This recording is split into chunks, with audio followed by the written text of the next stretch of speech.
I don't know what you're looking for down here, but you're not gonna like what you find. I have a job to do. Then you better do it right.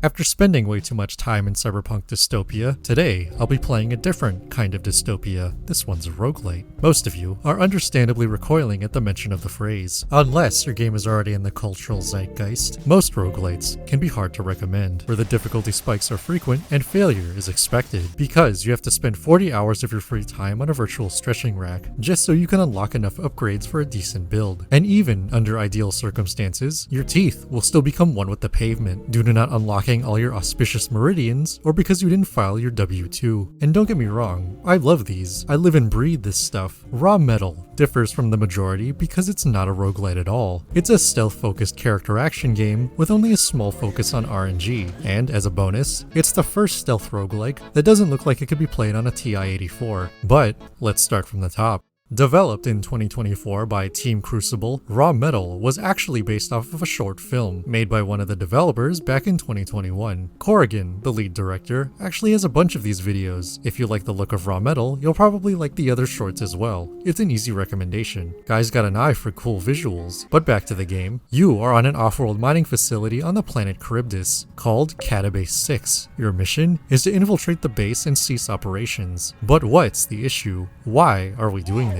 That's because it's owned by this world's version of General Electric. The Orpheus Tech megacorporation is currently the world leader in energy generation and recently military technology, or they will be in a few days. To keep things short, we need to know what's happening within Catabase 6. Given the name of the company, there's a chance that it's powered by orphans or something. You are the lone scavenger, and within the scope of the game, little is known about them. And there are a lot of questions, but we won't get anywhere until we dive deeper.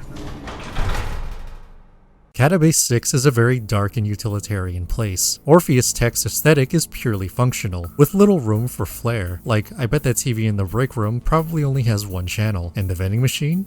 Nothing but sun chips. But we're on a space mining facility owned by a megacorporation, so I'm kinda surprised to see how grounded everything is. Little really stands out on Catabase 6. The environments themselves are very simplistic, with one of the biggest changes being the walls being a different color. There are some strange details here and there with some story significance, but aside from the X-parasites growing on the walls, it's not the most exciting place to be in. There could be a reason for this, and it has to do with the lighting. Being stealth-focused, it makes sense that most areas are bathed in shadow, but that doesn't mean it's all covered in pitch or anything. The word here is contrast, and it's why the top-down perspective is so important. There are shadows all over the place, but it's clear which ones will actually hide you from the guards. And on the flip side, the lights actually cast long shadows down the halls that tell you where the guards are coming from. Even if you didn't have near omnipotent vision with your camera, there are many things like this that just help in general. The areas themselves, while not being the most visually interesting, are good at telling the player all the information they need to tackle the many stealth encounters. And this next one is my favorite, because it's just so simple, yet it's so effective. It's the glow or highlights around the characters. Every grunt can be identified by the signature bright yellow lights. From head to toe, it definitely helps them pop, especially in the dark. Even the key cards, item containers, and the guards even lose their glow after you loot them. But they didn't stop there. No matter what, anyone deep in the shadows also gets a bright silhouette. Most notably, your own outlight changes depending on whether the enemy can see you in the shadows. White for safe, red for danger. This small thing solves so many problems from a game design standpoint. In a stealth game without night vision, the next best thing you can do is have some kind of visual indicator. For the enemies, its purpose is to simply tell you where they are. But in combat, it would have been a nightmare if it wasn't there. You're going to fight potentially multiple enemies in enclosed spaces, with the darkness being a core feature in and out of combat. Even with the light brights that are staple to them, without the bright silhouettes, would you know when to dodge or parry? There's the red danger signs, but then you'd still be fighting in the dark. You couldn't really see anything. Fittingly, the combat is going to have way more flair when it comes to presentation. You got the combo counter, the danger signs, the hit sparks, but the big standout here is obviously the finishing screen that reflects your style ranking. This game's presentation is awesome. The devs knew what HUD elements to keep on the sides to emphasize the actual gameplay, while the way more important elements are front and center, while still keeping it unobstructive. This is functional style in a way I haven't really seen in a long long time. To keep everything readable, all the flares in the gameplay and unfortunately not really in the world itself. This isn't the city of glass, we're in the mines. So without further ado, let's move on to the sound. Despite being a stealth game, there's way less emphasis on sound than you might think. The Undergrowth is really the only place that plays around with the idea of sound surfaces with these pools of water. I hope that's water. Otherwise, all that matters is whether or not you're doing the duck walk. Other than that, in regards to stealth, everything sounds very good. I love the ambient tracks that lead into the more alert ones, and vice versa. There's a build-up here. Either you're barely avoiding the guards in the increasingly narrow spaces, or you're looking for your next victim to pick off. There's always this lying tension to sneaking, and the ambient music reflects that well. But once you see an intro, you know it's time to throw down.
The music is half of why this game works so well for me. My favorite thing about the combat tracks is that they aren't too frantic. I wouldn't necessarily call it understated, but the mixing of techno and rock makes everything feel a bit more calculated. Like you're in the fight pit, but there's still a sense of urgency. You aren't doing combos because you're showing off. It's because everyone in here is a slab of tungsten. This isn't DMC. This is medieval MMA. The music was done in-house by the lead programmer Zach Wilson, and for a game named Raw Metal, it appropriately has a lot of electric guitars in it. It's all very good. But I didn't even mention the voice acting. My favorite bit of sound design, in and out of combat, would be the chatter between all the guards. You can tell the difference between Securitas' finest and someone who just got their guard card. 6 Alpha, we have an unconscious guard here. So that's how it's gonna be, huh? Quit it! Watch where you're swinging! Watch where you're walking! Hey you. Yeah, no, it's more of a, hey, you. Or, hey. No one takes me seriously. Well, back to walking in circles. As far as sound design goes, everything in regards to combat is in that serviceable category. There really aren't any standouts when it comes to the hits themselves. The sound of you hitting stealth attacks is honestly the most exciting when it comes to that. I mean, if I were to imagine what two guys hitting each other with full plate on would sound like, it would probably be this. Honestly, the light attacks don't really need that much flair, because you'll be spamming the things so much, putting anything other than a light knock would probably get old after a while. But you got some wild moves in this game. But speaking of moves, how does it play? On the surface, a stealth-focused character action game sounds like an oxymoron.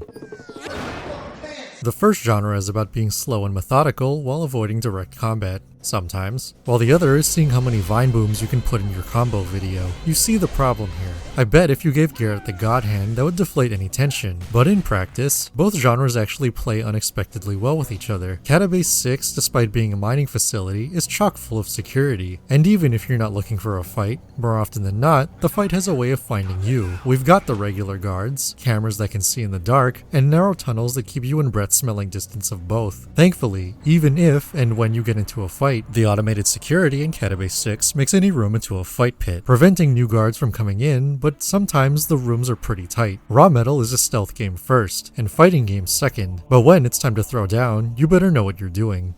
Finally, something to do!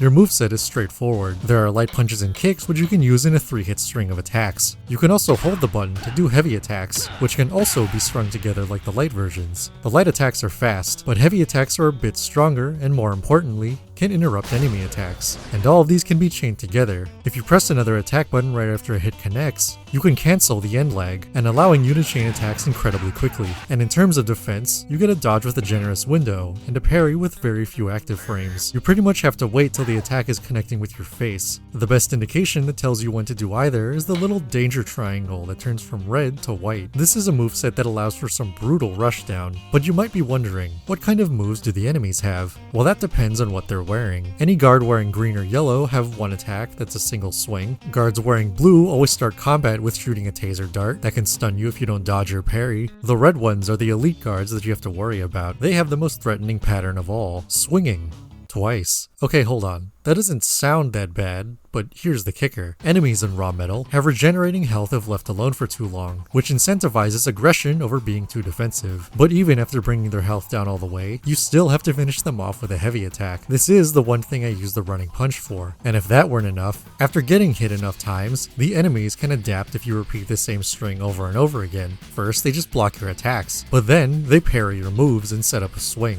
If your attack gets slapped away like this, you're forced to either dodge or parry. The basic guard's attack is deceptively simple. You only have to worry about one attack, but it's just slow enough to catch you slipping, especially if you decide to pick a fight with a group. The dodge is safer, but the only way to remove this anger state is to take a hit or parry an attack. This is almost a non-factor when dealing with a single guard, and spamming heavy attacks is usually the safest option. And on the other hand, the lone scavenger can get hit a total of 3 times in combat on the default difficulty. Learning the ropes is punishing to say the least, and downright brutal if you're caught with your pants down. Despite the combos in the moveset, you're not a combat guy, and at no point during the whole game do you ever learn new moves. Your only saving grace is that your health regenerates to full after exiting combat, so your options are sweat in the lab, learning your limitations, mastering the dance of swings, punches, and parries, or you can just f***ing cheat. Gadgets, throw concussion grenades to break up crowds, or just throw them at your feet, or even use miniature black holes to displace matter anywhere within the current floor. These are just some of the gadgets that can help even the odds in and out of a fight, with my favorite being the aforementioned taser dart, easily the best gadget you can have on you. It can knock out environmental lights, stun enemies, and if they're weakened, it can take out guards as well. There's even equipment that can be found throughout the base, with a wide variety of effects that effectively boils down to making your hits harder, taking more hits, or to make sneaking through the base that much easier. And even if you're not a big fan of traps, sneak attacks can shave off almost half the HP of a guard. Learn to pick your battles and be an absolute rat. Oh no! Oh, it's oh my god! Now let's elaborate on mechanics. Whether from the yellow containers or from downed enemies, you'll find the gadgets, gear, and grimite that I mentioned earlier. You might notice that everything has weight to it as well. The more things you carry, the more encumbered you get, affecting not only your movement, but your ability to fight as well. This can range from noticeably slowing down your frame data to my attacks no longer link into each other and I'm running in slow motion. So, to prevent your debut on my 300-pound life, we can either extract back to the hideout or go to the forge. The forge is an area that only appears on the 3rd floor of every section. There we can repair, upgrade, or scrap gear and gadgets to gain grimite and free up some weight. But if your only defense against scrapping all of your gear is opportunity cost, then I say I didn't take an economics class. I went to art school, but if you couldn't tell already, this emphasizes the biggest aspect in raw metal's risk versus reward. None of your gear is permanent. You lose a fight, your equipment gets confiscated, and your gadgets and grimite are already company property. So instead of a pay raise, the guy that scrapped you is probably going to get audited. After clearing a floor with a good haul, do you play it safe and head back to base, pooling your resources to get better prepared, or do you push forward to the forge or even the boss of the section? Extraction saves your grimite and equipment, but for balancing reasons you don't keep your gadgets. That's probably for the best. But I didn't say that extraction didn't come with its own share of risks. Depending on how many guards you beat down, there's a good chance you'll be visited by the goon squad on your way out. Come on, college boy! Or you could go with the third option, not going out of your way to pick up everything besides what benefits your specific build, and scrapping the rest. Despite the versatility of a full arsenal, nothing will reward you more than your own situational awareness. Raw Metal has a pretty solid gameplay loop, and if you're like me, then you'll reach that revelation. When you finally understand that you aren't at the mercy of RNG, but instead your own skill with the stealth and combat, you realize that difficulty can be as hard or as easy as you want. It all depends on your approach, or you could just change the difficulty slider outsiders, making some aspects trivial or difficult depending on your preference. Now, addressing my concerns. In stealth games, most of the tension comes from not knowing the map's layout. You don't know what nooks and crannies guards or other traps could be lying in wait, and despite having roguelite elements, the map's layout practically never changes. Originally, there were procedurally generated levels with fog of war and even customizable gadgets, but to keep things short, they said it was a pain in the ass, and they wanted to scale back, so they just went with the handcrafted ones we see now. I should probably talk about that last one. With previous builds, the gadgets weren't one-time consumables like Metal Gear or Thief, but were customizable tools much like gear. And I hear you ask, wouldn't it have been more fun for the player to be given more modular tools of engagement? Well, that's a gross oversimplification. Me. This feature was removed because the dev team didn't necessarily like the direction the game was taking. There was potential here, but it's understandable why they went against it. With their uses so apparent already, what would this feature really change in how we approach encounters? I would have liked more environmental interactions, like mentioned in the Q&A, but there isn't a scenario where I would need to shoot tasers around corners like a Nikita. The last thing to cover would be the game's story. Raw Metal isn't very long in terms of content, as you'll spend most of your time eating dirt, but slowly you'll start to piece together why you're even here. There are audio logs throughout the base with personnel discussing their concerns about the mining facility, venting about workplace drama, and most importantly, the results of testing the various wonders found within Catabase 6. The Grimite found here is somehow more durable than the variant found on Earth. Mitrik cells, despite what their size would suggest, and despite physics, can prove to be the most powerful energy source, dwarfing even nuclear energy. These two discoveries are why everyone's just beating each other up. Grimite armor is given to all personnel within the base, and even if small arms fire could penetrate it, the Mitrik cells are highly unstable and can be overloaded rather easily. But this only scratches the surface of Catabase 6. And speaking of guns, remember those tear modules? Orpheus plans on using this tech, combined with small caliber bullets. If used correctly, bullets could just phase through hard surfaces right into soft tissue. The bullet caliber no longer matters if cover and armor can be circumvented entirely. But how are all these things just grouped together like this? Where is it all coming from? Is it simply a phenomenon related to Charybdis? And why is there an elevator in the boss's office that only goes down? How deep does the mine really go? Ever since they moved me down here, I've noticed the tremors getting stronger, more rhythmic. Sometimes, I swear it falls in sync with my heartbeat. There's not that much to cover this time around, but I'd still recommend playing this for yourself. If you want to avoid spoilers, then go to here. From listening to the voicemails, we know you have ties to Orpheus Tech, and a cool little detail is that you and the CEO are the only characters with a red outline in the shadows. You stowed away on an Orpheus Tech ship, stole a guard uniform, and you're here to take down the mega corporation. It's never said how much they knew about the situation, seeing as they didn't even know about the elevator in the boss's office, but you know enough to make it your life's mission to stop them. The only question now is, what's down there?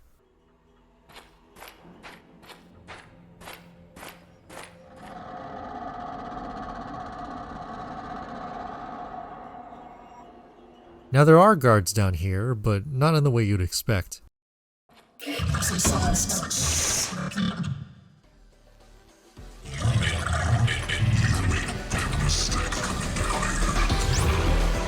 Something on Charybdis has the ability to recreate not just people, but things as well. A veritable wishmaster that could probably make anything it wants. And are those Mitrik cells? How much of what Orpheus discovered down here is thanks to this thing? And how many people did it take to get here? All that matters right now is what's in front of you. And now, it's time to put an end to this.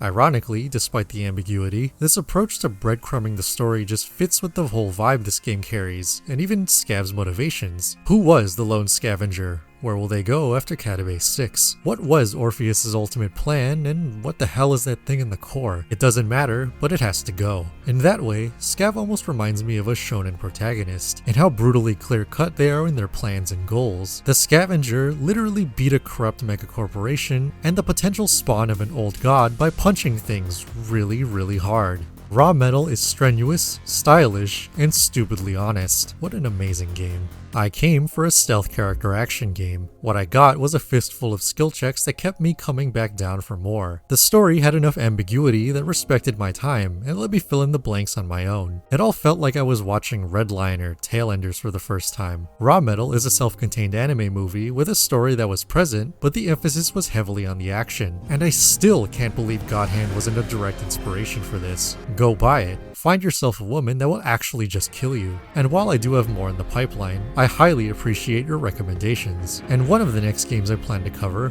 might actually just give me a seizure. Take care of yourselves, and see you next time.